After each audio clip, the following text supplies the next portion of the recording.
Shalom Aleichem. Ich bin Sura Rachel Schechter. En ik ben Yves Jachnowitz. Seid begrüßt in unser Kochprogramm Essgesinnterheit. Heute wollen wir euch weisen, wie ihr so zu machen Käselatkes mit Jurachliner Sirup, pinkt in Zeit für Pesach oder auf Schwiees.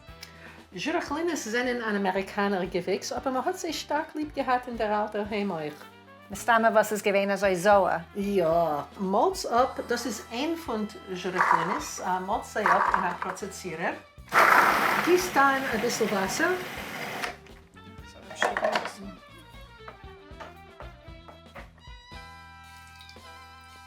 Quetscht euch die Saft. Ist das genug? Ich will euch quetschen noch ein bisschen. Lass mir sehen, wie viel ins haben.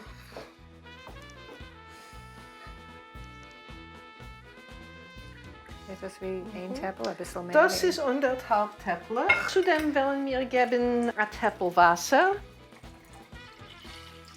Und 3 Teppel Zucker. Ja. Jetzt meint das ist zu viel Zucker, aber es ist ein Sirup doch. Ja, Und Jurachlin ist seinen Sauber. Also sauber, man kann sehen, Krücke mit Lemberg. Nachdem was man mischt Zucker mit Saft, stellt es kochen a 30 Minuten. Und jetzt machen wir die Käselatkes. Malzt op a halb Teppel Matzemehl. Git sie a halb Löffel Salz. Und 7,5 Onsen Warikes. Das ist ein Paketkeller Warikes. 3 Eier. 2 Onsen oder 4 Löffel zerlassene Pitter. Ein Viertel Teppel Milch. Und genug Seltzer oder Trinksoda zu machen ein passig Tag für Latkes. Das ist perfekt. Soll sein ein bisschen gießig. Sehr schön.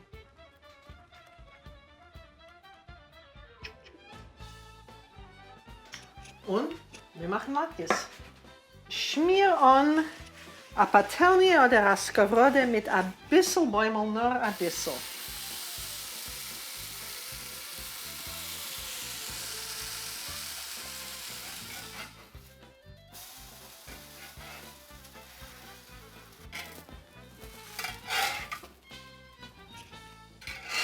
Und nach 30 Minuten ist der Sirup schon gerät.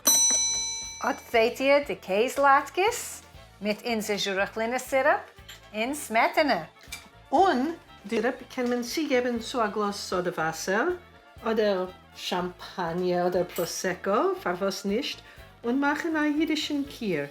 Schön.